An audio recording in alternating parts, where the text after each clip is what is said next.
शिक्षक हा नुसता शिक्षक नसतो, तर तो असतो जीवनाच्या कुरुक्षेत्रात अर्जुन रूपी विद्यार्थ्यांना मार्गदर्शन करणारा कृष्ण. तो एकाच वेळेस अनेक भूमिका निभावत असतो. कधी मित्रासारखा समजावतो, कधी बापासारखा ओरडतो, कधी आईसारखी शाबासकी देतो, तर कधी वर्गात विद्येचं वरदान देतो. आज आपण अशाच एका व्यक्तिमत्वाबद्दल बोलतोय, ज्यांनी कराडमध्ये शिक्षण क्षेत्रात कर्मवीर भाऊराव पाटलांसारखी उत्तुंग कामगिरी करत कोटा अकॅडमी नावाची शिक्षण संस्था उभारलेली आहे, आणि ते म्हणजे डॉक्टर महेश खुसपे सर.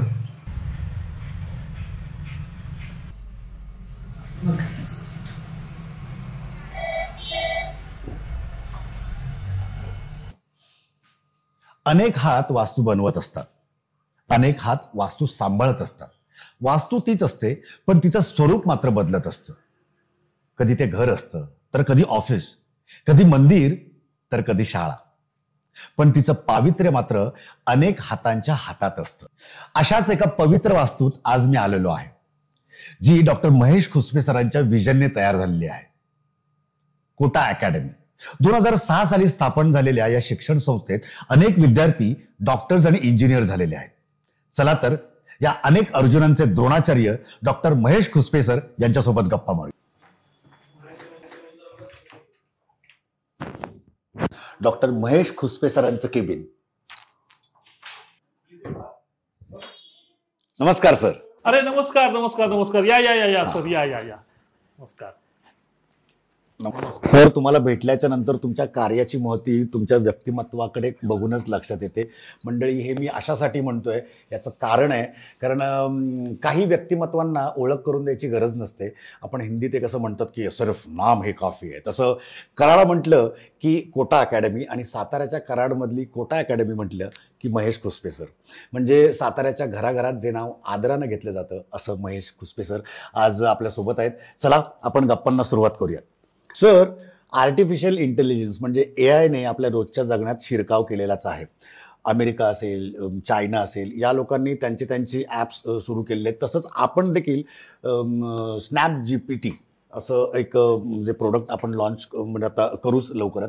तर पुढच्या भविष्य काळात आपल्या कोटा अकॅडमीच्या विद्यार्थ्यांचं याच्यात किती योगदान असेल या भविष्यात, असं तुम्हाला वाटतं? बेसिकली तसं बघायला गेलं तर कोटा अकॅडमी गेले 20 वर्ष आम्ही इथं कराडमध्ये चालवतो आहे. पण एआयच्या बाबतीत म्हणायला गेला तर गेली 5 वर्ष झाले मी वेगवेगळ्या मॅगझिन्समध्ये आर्टिकल्स लिहून माझे काही आर्टिकल्स पब्लिश झाले एआयच्या संदर्भात.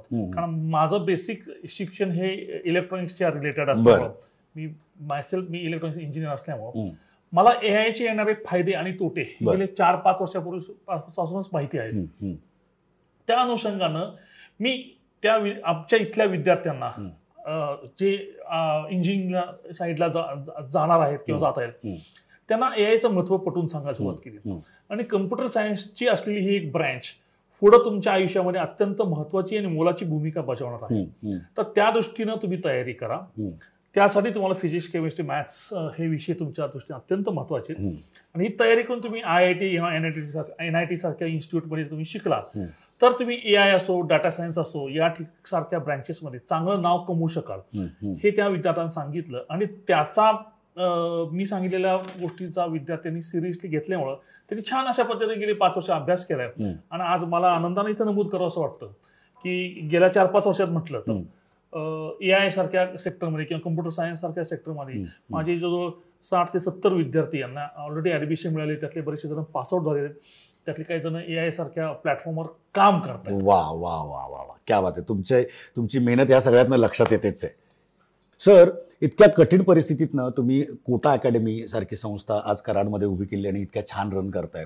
तुमचे अनेक विद्यार्थी IIM, IIT सारख्या क्षेत्रात जाऊन तिकडे प्रवेश घेऊन तिकडे छान शिकतायत. तर कोटा अकॅडमीला धरून तुमची काय स्वप्न आहेत आणि ती तुम्ही पुढे कशी साकार करणार आहात? आता तुम्हाला मगाशी सांगितलं की 2006 साली आम्ही कोटा अकॅडमी स्थापना केली. त्याच्या मागचा उद्देशच हा होता की ग्रामीण भागातल्या विद्यार्थ्यांना IIT सारख्या ठिकाणी किंवा त्याच्यापेक्षा सक्षम युनिव्हर्सिटीजमध्ये त्यांनी शिकावं आणि देशात आणि परदेशात त्यांचं नाव कमवावं आणि आपल्या देशाचंही नाव उज्ज्वल करावं. बरोबर. त्या अनुषंगानं मी गेले 20 वर्ष कार्यरत आहे आणि मला या गोष्टीचा अतिशय आनंद होतोय की कोटा अकॅडमीमध्ये शिकणारी काही मुलं डिफेन्समध्ये गेली, ते डिफेन्समध्ये करिअर करतायत टॉप लेवलला, एनडीच्या परीक्षा क्रॅक करून. त्यानंतर काही माझे विद्यार्थी ISRO, Indian space science technology, तिथं गेले. तिथून काही मुलं अमेरिकेमध्ये नासामध्ये जॉईन झाले. तर मला कोटा अकॅडमी हा बेस बनवून कराडमध्ये जे विद्यार्थी आहेत, नुसतं IIT JEE नाही, की आता इयत्ता 7वी पासूनच मुलांना शेपिंग करायचं आणि तो विद्यार्थी नुसतं IIT JEE किंवा मेडिकल सारख्या क्षेत्रात सक्षम न बनता तो विद्यार्थी इयत्ता 7वी पासून बेसिक फाउंडेशन त्याचं परफेक्ट घ्यायचं, बेसिक मॅथमॅटिक्स त्याच्या व्यवस्थित करून घ्यायचं. आणि त्या विद्यार्थ्याला मला जाणवतंय आज गेले 20 वर्ष की आमच्या इथले महाराष्ट्रातले असो किंवा भारतातले विद्यार्थी रिसर्च अँड डेव्हलपमेंटमध्ये खूप कमी पडतात. त्यामुळे आपल्याला तंत्रज्ञान जे आहे ते जपान, अमेरिका यांच्याकडनं इम्पोर्ट करावं लागतं, त्यांच्यावर अवलंबून राहायला लागतं. तर मला असं वाटतं की R&D आणि रिसर्च अँड डेव्हलपमेंटमध्ये विद्यार्थ्यांनी जावं, हा माझा कोटाकडे मोठा उद्देश आहे. वा सर, राजस्थान मधलं कोटा आणि कराड मधलं कोटा याच्यात काय फरक आहे आणि काय साम्य आहे? खूप छान प्रश्न विचारला. तसं बघायला गेलं तर कोटा अकॅडमीची स्थापना करण्यामागचे संकल्पना आणि उद्देश हा बघायला गेला तर माझी कन्या जेव्हा इयत्ता 7वी मध्ये आली आणि मला असं वाटत होतं की तिला चांगलं एज्युकेशन घ्यावं, आणि माझा मित्र आम्ही एकत्र होतो, तो कोट्या राजस्थानचा होता, आम्ही इंजिनिअरिंगला एकत्र असताना. आणि मग त्याला मी सांगितलं की अरे काय असं काय करताय, कारण कोटा फेमस होतो पहिल्यापासून. अनेक मुलं अजूनही कोट्या राजस्थान इथं अभ्यास करण्यासाठी जातात वेगवेगळ्या कॉम्पिटेटिव्ह परीक्षांचा. तर मी त्याला विचारलं काय करता येईल, तर त्याने मला सजेशन दिलं इतक्या लहान वयात मुलीला कोट्यासारख्या ठिकाणी 7वीत ठेवण्यापेक्षा तुला मी इथं सगळं इन्फ्रास्ट्रक्चर, शिक्षक, स्टडी मटेरियल या सगळ्या गोष्टी उपलब्ध करू, आपण इथं चालू करूया. त्यामध्ये तिचीही सोय होईल आणि या ग्रामीण भागात असणाऱ्या अनेक विद्यार्थ्यांची पण सोय होईल, ह्या हेतून मी चालू केलं. आता राजस्थानमधल्या कोटामध्ये काय असतं, देशभरातले अनेक विद्यार्थी जातात आणि तिथं दिवसातनं फक्त 3 ते 4 तास फक्त शिकवण होतं, आठवड्यातले 5 दिवस फक्त तिथं टीचिंग असतं आणि 1.5 तासाचं एक लेक्चर असतं. पण तिथं टीचर येतो, शिकवतो, जातो, त्याला बाकी त्या आणि एकेका वर्गात शेकडो मुलं असतात आणि त्या काही मुलांना समजतं, काही मुलांना समजत नाही आणि फीची रक्कम पण खूप मोठी आहे. हा एक प्रॉब्लेम आहे. बऱ्याच वेळा बेसिक गोष्टी मुलांना येत नसतात, काही स्टेट बोर्डची मुलं असतात आणि तिथं CBSE ICC बोर्डचे असतात, तेव्हा थोडासा अंडरस्टँडिंग मध्ये प्रॉब्लेम होतो. कोट्यात एक मोठा तोटा असा आहे की समजा तुमच्या विद्यार्थ्यांना मार्क कमी जास्त झाले तर तुमच्या बॅचेस चेंज होतात सारख्या, आणि तो त्या मुलांच्यासाठी एक मोठा धक्का असतो. मी एका टॉप बॅच मध्ये थोडे मार्क कमी तो खालच्या बॅच मध्ये आला, तुम्ही आता वृत्तपत्रात वाचत असाल की काही मुलं सुसाईड करतात, आत्महत्या करतात. त्याच्या मागचं हे आणि त्या सामाजिक प्रेशर खूप असतं. हा गोष्टी मी 2006 पासून मी लक्षात ठेवल्या की ह्या गोष्टी घडल्या नाही पाहिजेत मुलांच्या बाबतीमध्ये. त्या दृष्टीने मी अभ्यासक्रम, आम्ही आमची स्टडी मटेरियल पुस्तकाशी सुंदर पद्धतीने डिझाईन केली, स्वतः डेव्हलप केलं. आमचं स्वतःचं स्टडी मटेरियल आहे की ज्यामध्ये त्या विद्यार्थ्यांचा बेसिक कन्सेप्ट समजून येईल, त्या विद्यार्थ्यांची त्यांच्या 11वी 12वी 8वी 9वीच्या बोर्डची चांगली तयारी होईल आणि मग त्यांच्या स्टेट CET आणि IIT JEE ची तयारी होईल. ह्या पद्धतीनं आपण त्या विद्यार्थ्यांना कोट्याचं स्टडी मटेरियल, माझ्याकडे शिक्षक जे स्टडी मटेरियल ते कोटा राजस्थान, आणि अजूनही माझ्याकडे जे शिकवणारे शिक्षक आहेत सगळ्यात महत्वाचे जे टीचर्स आहेत ते सगळे गेले 8, 9, 10 वर्ष झाले माझ्याकडे कोटावर येऊन स्वतः इथं राहिलेले आहेत आणि ते स्वतः शिक्षक इथं शिकवतात. जे स्टडी मटेरियलच्या बरोबर टेस्ट पेपर जे आहेत, अजूनही टेस्ट पेपर मी माझ्याकडे जे लागणारे मुलांचे पेपर्स आहेत ते कोटा राजस्थानवरून येतात. म्हणजे जे कोटा राजस्थानमध्ये चालतं ते सेम आपल्याकडे चालतं, फक्त काही गोष्टी तिथल्या ज्या एक्सेस आहेत ज्या मुलांना झेपत नाही त्या आपण ब्लेंड केलेत आणि इथल्या मुलांच्या पद्धतीने आपण तयारी करून घेतो. सेम पॅटर्न फॉलो करत असताना फक्त प्रेशर न देता तुम्ही मुलांकडनं ह्या सगळ्या गोष्टी करून घेता. क्या बात आहे सर. तुम्ही कराड मधल्या मुलांसाठी त्यांचा विचार, त्यांचं शिक्षण लक्षात घेऊन त्यांच्यासाठी इकडे ही कोटा अकॅडमी सुरू केली. भारतात असे बरेच विद्यार्थी आहेत गावागावांमध्ये, कानाकोपऱ्यांमध्ये की ज्या मुलांना डॉक्टर, इंजिनियर व्हायचे, पण ती मुलं प्रॅक्टिकली फिजिकली इथं येऊ शकत नाहीत आपल्या कोटा अकॅडमीमध्ये. तर अशा मुलांसाठी तुमच्या डोक्यात काय प्लॅन आहे, काय तुमच्याकडे डिझाईन आहे? अतिशय चांगला प्रश्न विचारला.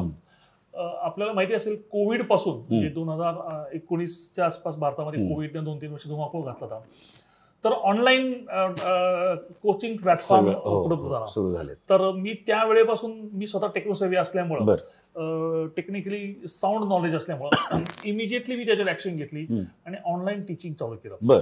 त्याच पद्धतीनं युट्यूब सारख्या चॅनलवरती माझं कोटा अकॅडमीचं आपलं चॅनल ओके, बरं. चॅनल आहे. बरं. त्या चॅनलवरती शिक्षकांचे आम्ही अनेक शिकवतानाचे व्हिडिओ रेकॉर्ड करतो. बरं. महत्वाच्या कन्सेप्ट असणाऱ्या.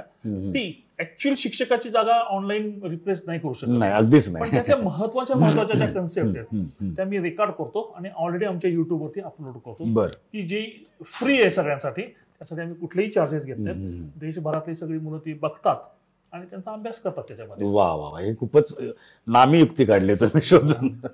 मगाधरनं मी हे प्रश्न विचारतोय, तुम्ही उत्तर देताय. हा व्याप तुमचा आवाका माझ्या लक्षात येतोय, केवढा सगळा धावपळीचा आणि खूप म्हणजे काय म्हणतो आपण त्याला कष्टाचा आहे. तर या सगळ्या गोंधळात तुम्ही घरच्यांना, वहिनींना आणि मुलीला त्यांना कसा वेळ देता हो? आता काय केलं माहितीये का, सुरुवातीच्या काळामध्ये अतिशय अडचण होती, कारण मी खूप बिझी असायचो.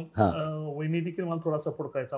पण आता फॉर्च्युनेटली कसं झालंय, आता मी या नवीन बिल्डिंग मध्ये शिफ्ट झाले गेले 4-5 वर्ष झाले. वहिनींची केबिन जरी शेजारी, माझ्यासोबतच केबिन आहे सेपरेट, पण ही खुर्ची वहिनींची माझ्या शेजारी. त्यामुळे आम्ही सकाळपासून संध्याकाळपर्यंत इथं एकत्रच असतो. आणि कन्या जी आहे तिच्याकडे शाळेची जबाबदारी दिलेली आहे. ती संध्याकाळपर्यंत ती शाळेची जबाबदारी, मॅनेजमेंट आणि स्वतः ती काही विषय शिकवते पण.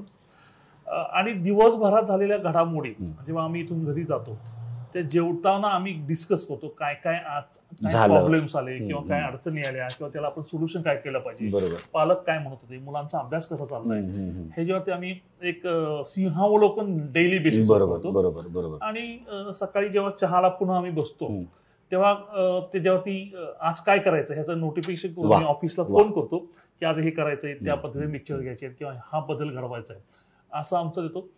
हा आमच्या रेग्युलर कामाचा भाग झालाय.